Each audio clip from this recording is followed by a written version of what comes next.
Talaga namang nakakaiyak at nakakaantig ang mismong ganap ng balak na pagpapasara sa Itbulaga.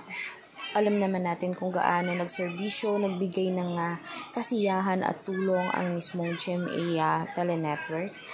Ngunit dahil lamang sa hindi pa na clarify na sitwasyon na pagpapatanggal sa kanila ay inuna ng tanggalin ang mga host at pinabulaanan isusunod na mismo ang network nila.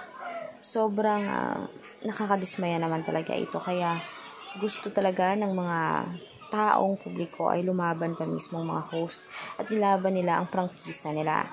Huwag gumaya sa ABS-CBN na tila nawala na lamang ng parang bula. Kaya nga naman huwag na sanang umiyak sinamahan dahil alam naman natin na mabibigyan din ng solusyon ang lahat ng ito.